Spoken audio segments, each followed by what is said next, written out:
So what's going on, YouTube? Welcome back to the channel. Now, in the last video I posted, my truck had some issues, and today we're going to talk about it. So what I'm going to do is I'm going to pull up somewhere and just sit and chat with you. So give me 1 second. Now, before we get started, if you have not done so yet, be sure to like and subscribe to the channel. It really helps me out, especially when it comes down to putting all this work into editing these videos. But one thing I'll say is this truck gave me a run for my money about a week ago. Now, don't get me wrong, it's not all of the truck's fault, because let's just face it, the truck had some bad diesel. That's what it comes down to at this point. Now, I took the truck in for service, and you're going to see that footage here at the end of the video, but I wanted to kind of go through what happened on this trip. Now, if you don't know, I attended a drag rematch between Demonology and Dunk Masters. They had a race out in Memphis, Tennessee. I was going to just go out and just attend. I had no intention on bringing my Charger because I didn't have a trailer to tow it down. And I decided at the last minute, you know, I reached out to Demonology. He said, hey, just go to U-Haul, see if your car will fit on the trailer. I did that, it fit. And so I towed it down with this truck. On the last leg of my trip, because I was going to stop in Nashville, Tennessee, I stopped at a BP station. It was connected to a truck stop, and I put diesel in on that last trip just to get me over to Nashville, Tennessee. And on that trip, I remember hearing the hydraulic lash adjusters just a little bit more louder than I have in the past, because this truck is pretty quiet, and that was something that they changed from the 2018 and earlier trucks. Now, on the trip, at higher speeds, the engine was running completely fine.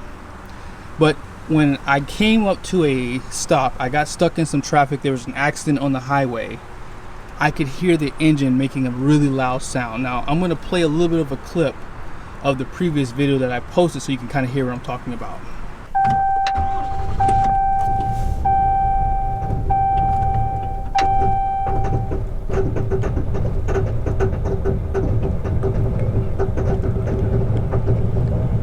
Now, when I came to a complete stop and I kept going, the truck had no power. It took it a long time for it to get going. So what happened was, as I held the gas down, the turbo would spool up and it would kind of get the truck going again. And then once I got up to higher speeds, the truck was fine, as if there was nothing wrong. But it would make it like a weird sound as I was driving. It would go like, like it was sounding like that. But there was no check engine light. There was nothing coming on the dash. So I just thought maybe I might have just got some bad diesel. Well, when I got to my destination, it was really bad. It was like really rough. And so I turned the truck off, I let it kind of cool down. And then about 30 minutes later, I tried to start it back up. And at that point, that's when I knew that there was something wrong with the truck, because the truck would not start up. It would not turn over. It would just crank and crank and crank. And so at that point, I called dispatch to come pick up the truck. And then as they got there, the guy tried to start it again, and then the truck started. But I didn't want to drive the truck because I didn't want to risk it, because I'd already driven it that morning. Obviously, some of you guys were mad, like, why would you keep driving the truck? Well, there was no check engine light, as I mentioned. I had a chance to take the truck in for service at a dealership in Mount Juliet, Tennessee. They picked the truck up, dropped it off at the dealership. Dealership said there was 2 codes that they found out. I'll go over the codes with you at the end of the video. But one of the codes that they pulled was about DEF. And right away, I didn't trust this dealership, because at this point, I felt like they heard the engine. It was really bad. It sounded bad. And I feel like they wanted to pull it apart so they can get some time. So what I decided to do was, I said, hey, do what you can do today, because I'm taking this truck home one way or another on Sunday. And they strongly recommended I didn't do that. Now, at some point, I think that they pulled diesel out of the truck, because when I went by that night to start it up, it would not crank. It would not start up, and it had no diesel basically in it. So I siphoned out as much as I could the next day. I had to buy some stuff, and I bought a gas can to put some new fresh diesel inside the tank. And when I did that, and this is the next day, the truck started up. Now, it sounded like absolute crap still, but as I let it high idle for about 5 or so minutes, I could tell that instantly it was starting to like fix itself. So what I had to do was I had to leave my car at the dealership, take my truck, pick up the U-Haul trailer, bring it back to the dealership, and load the car by myself, which was a mess. and I had the truck idle the entire time. And as it was idling, it sounded like it does right now. If you hear how it sounds really good, really clean. I'm gonna put another clip so you guys can hear just how bad it is on that day when it was really bad. So here, I'm gonna high idle it. Now I'm gonna play a clip to give you a comparison how bad it sounded that day. But right now, the truck sounds good.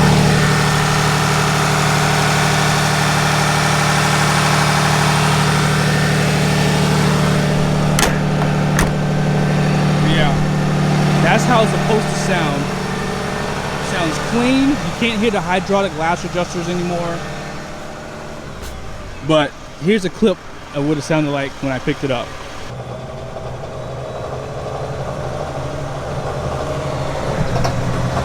Struggling. All right, so one thing I want to say, and I'm going to show you guys one last thing. I'm going to go to a diesel station where I get diesel at here where I live. If I would have had to leave this truck in Tennessee, I would have had to deal with U-Haul with leaving their trailer 600 miles away. I don't know how much it would have cost for them to get that trailer back, and I'm pretty sure it would have cost a few $100s, if not close to $1,000, to have maybe someone have to go get that trailer and bring it back. I don't know what would have happened. I don't know if there's any forgiveness if your truck breaks down or something like that, but I would have also had to deal with getting my truck back home. I would have had to get it shipped. Now, I did consider getting the truck and the trailer shipped back, but that was going to cost, just for the truck, about $1,300. And so, think about the trailer too. It probably would have cost another $500 or $600 to get that trailer back home. So that was out of the question. I also thought about just renting a truck, towing the car back home in the U-Haul trailer, and I felt like that would have probably still costed me $300 or $400 because I wasn't bringing the truck back. And so I had to make that hard decision that day to just make this truck get back up and running. And that's what I did. I got the truck home. And I'm going to show you guys where I get diesel from because it's very important. I am pretty particular. Like, you see, there's a Shell station here, but I never go even to these type of stations. They turn their diesel pretty quickly because I always see trucks go in there. I see RVs, you know, diesel pushers. I'm pretty sure they're turning that diesel pretty quickly. But I go to another place down the street. It's called Southern States, and I will show you guys where it's at once we get there. All right, so I'm about to pull in right now. I'm actually out of diesel and DEF, so I need to get some DEF today. I normally get my DEF at a station. Now, in the comment section, I need you guys' help because I've always gone to truck stops to get my DEF. The guy at the other dealership in the service department said that it's not good to put truck stop DEF inside of your truck. I've never heard that before, and they stated that these trucks use like 32 and a half. It has like a mixture of 32 and a half of something. I'll do another video to follow up with it, but I don't understand what he was talking about. Now, if you guys can see, there's a sign up here that says premium diesel. This is Southern States. They have a 50 cetane, I think that's how you say that word, cetane diesel that you can use for these trucks. And so this is where I always fill up in Frederick, Maryland. I mean, they even have a sign out to the side here that says 50 cetane diesel. I come here to get my diesel. So if you are looking to get a truck like this, I always recommend, if you're traveling, always go to truck stops. Now, I'm not saying that you're not going to have any bad luck, because I've had bad luck at truck stops too. But you are going to a station where if anything were to happen to this diesel, a lot of the trucks are going to be affected by it. So they're going to have to, you know, do something about it because more people are going to complain. But hopefully in the future, I'll do a video on that DEF, because someone basically said that you're not supposed to go to a truck stop because the way they dilute is different from what they do in the jugs. So I don't know how true that is. If you know anything about that, or if you can explain it, be sure to do so in the comment section. I'll probably do some research and do a video on that, because that was the first I've ever heard. I've done that for 2 years, no problems in all my trucks. So I'm gonna go ahead and fill it with some diesel, and I will show you guys the footage while we're doing that. All right, I got the truck back here in Frederick, Maryland, and I have someone gonna pull the code for us right now.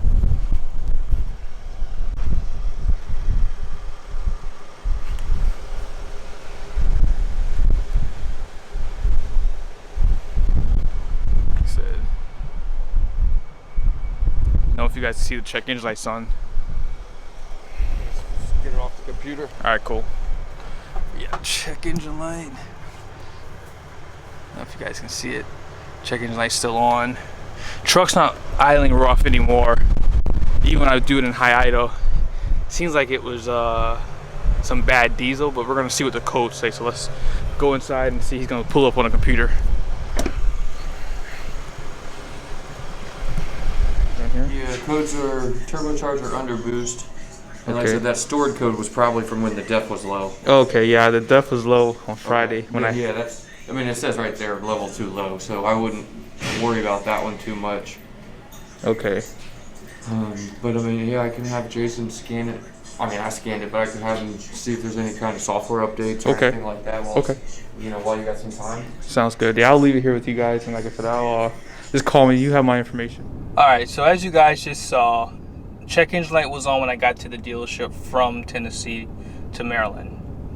And the first code that they pulled was not a big deal. It was the P203F-00, and that's just basically for the DEF, the P0299-00 turbo underboost that was found. Now they said it was a PCM software update for that code for the turbo underboost. So they flashed and updated that, and of course it fixed the issue. And it looks like it was a service bulletin. So at this point, the truck has no check engine light. I've also had to top off my diesel and my DEF, which I did. You can see my DEF gauge, and then my diesel gauge is on this side. I just do half. I don't drive this truck that much, so I try not to put a full tank of diesel in here unless I'm going on a trip, because I don't want old diesel sitting in my truck. So I'm gonna give you guys a pull here. That way you guys can get an idea of, to see if I had any engine damage done. So here's what I'm gonna do. I'm gonna pull out now. Let me straighten it up for you guys. So here we go. I'm gonna hit the gas right now.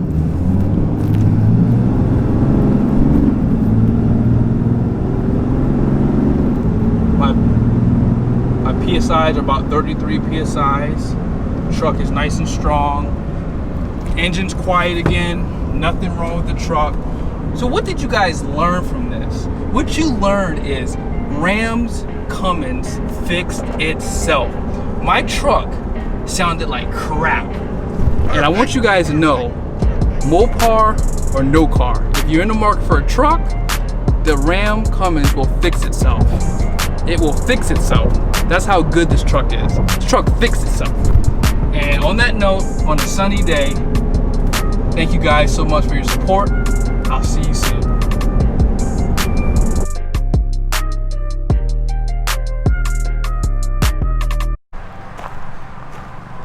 Since you guys stayed to the end, I just bought another trailer, and yeah, things are about to get interesting for the channel. Stay tuned.